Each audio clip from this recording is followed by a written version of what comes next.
ఈ శ్రీకారు ఫుల్ టైమ్గా చుట్టినట్టు అనుకోవచ్చా? విద్యుత్ సమస్యలపై చాలా పెద్ద ఎత్తున రాష్ట్ర వ్యాప్తంగా ఆందోళన చేయడం అంటే ఖచ్చితంగా 15,000 కోట్లు మీరు భారాలు మోపారు, ఈ ప్రభుత్వం విద్యుత్ ఛార్జీలు తగ్గించాము అని మా మీద విమర్శ చేశారు, మీరు తగ్గించలేదనే విషయం మీద వాళ్ళు ఈరోజు రాష్ట్రం అంతా చేశారు. మీకు గుర్తుంటే వారు 3 కార్యక్రమాలు, ఒకటి రైతాంగ సమస్యల మీద, 2 దీని మీద, 3వది కూడా ఇంకోటి ఏదో నెలాఖరులో ఎప్పుడో వస్తుంది.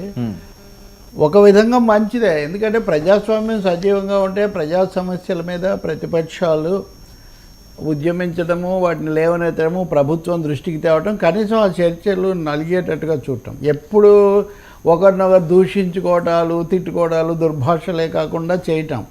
కాకపోతే ఇక్కడ వైఎస్ జగన్కి వచ్చే సమస్య ఏంటంటే ఈ భారాలన్నీ మీరే వేశారు, మీ వల్లే వచ్చాయని తెలుగుదేశం పార్టీ నిన్నటి నుంచి మంత్రి అనగాని సత్యప్రసాద్ వాళ్ళ లెక్కలు అవన్నీ కూడా చెప్తున్నారు. నిజమే, ఇద్దరే ఆ విధానంలో పెద్ద మార్పు ఏం లేదు. కానీ మీరు ఒకసారి వాగ్దానం చేసిన తర్వాత దానికి మీరు కట్టుబడి ఉండాలి కదా. ఇప్పుడు తగ్గించకపోగా ట్రూ అప్ ఛార్జీల పేరుతో వరుసగా తెలుగుదేశం వచ్చినప్పటి నుంచి కూడా ఈ 11,000 కోట్లు ఇప్పటికి వేశారు, ఇంకా అది పెంచే పరిస్థితి ఉంది. మరి ఇలాంటప్పుడు సహజంగా అంతకుముందు వాళ్ళు ఏం చేశారనేది ఎలా ఉన్నా ప్రతిపక్షంలో ఉన్న వాళ్ళు వీటిని ప్రశ్నిస్తారు. దీన్ని ప్రశ్నించడం కూడా చాలా మంచిది, ఎందుకంటే ఎంతసేపు జగన్ను పొగుడుకోవడము, చంద్రబాబును తిట్టుకోవడము, లేకపోతే సోషల్ మీడియా, సొసైటీలో యుద్ధం చేయాలి. సోషల్ మీడియాలో యుద్ధం చేస్తే రాజకీయ పార్టీలు ఏమీ పెరగవు, అదొకటే యాడ్ అవుతుంది. కాబట్టి వైసీపీ నిజంగా ఆందోళన పథము, సమస్యలను చేపడితే తప్పకుండా మనం స్వాగతించవచ్చు.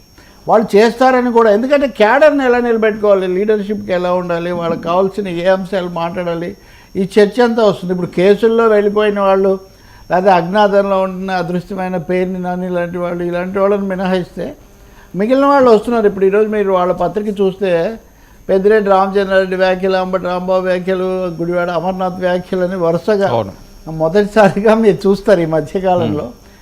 That's a good thing, let them agitate. అంతకుముందు చేసిన వాడికి సంజాయిషి ప్రజలు అడిగితే వాళ్ళు చెప్తారు. అంటే సో ఇంకా పూర్తి స్థాయి ప్రతిపక్ష పాత్ర తీసుకోవాల్సిందేనండి. మీరు గుర్తు చేసుకుంటే కొద్ది రోజుల కింద మనం మాట్లాడాం కదా, క్రిస్మస్ కోసం ఆయన కడప వెళ్ళారు.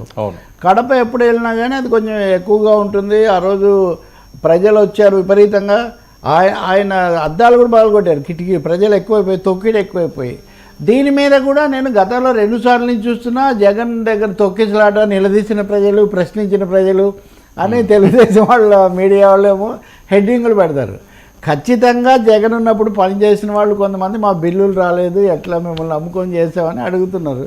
ఈరోజు కూడా నేనే ముఖ్యమంత్రిని అనుకుంటున్నారో, చంద్రబాబు వచ్చాడు, మీరు అడగండి, ఈ ప్రభుత్వాన్ని అడగండి అని ఆయన చెప్పాడని నేను ఎక్కడో చూస్తున్నా.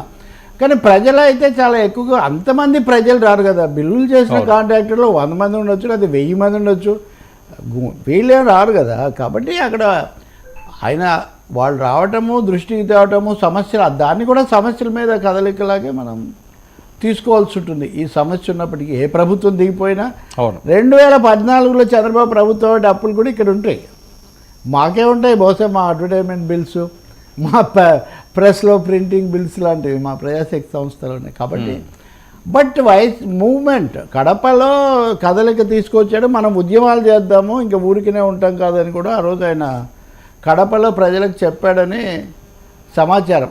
ఇక మీదట స్తబ్దుగా ఉంటాము, ప్రతి అంశాన్ని కూడా టేకప్ చేస్తాము. అలాగే స్థానిక సంస్థల అధికారాన్ని కాపాడుకోవటం అనేది కూడా ఉంది. సో మీరు కాపాడుకోవాలంటే కదలికలో ఉండాలి.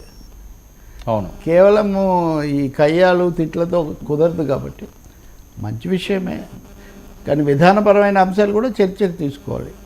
అలాగే విద్యుత్ శక్తి విషయానికి వస్తే ఆ పీపీఐపీలు వాటిని రద్దు చేయటము, రివర్స్ టెండరింగు, మా దగ్గర ఉన్నది తాకట్టు పెట్టి ఎక్కువకు తెచ్చారని వీళ్ళ ఆరోపణలు, ఇట్లాంటివన్నీ కూడా చాలా ఉన్నాయి. అదాని సమస్య ఉండనే ఉంది. ఇప్పటికి కూడా చంద్రబాబు నాయుడు ప్రభుత్వం అదానితో కుదుర్చుకున్న ఒప్పందాన్ని రద్దు చేస్తున్నట్టు ప్రకటించలేదు. కాబట్టి విద్యుత్ శక్తి రంగంలో ఒక పెద్ద సమస్య కాబోతుంది ప్రజలకు. దీని మీద వాళ్ళు అని కాదు కానీ ఆందోళనలు జరగాల్సిన అవసరం చాలా ఉంది. సరే, ఒక పక్క ఈ అంశం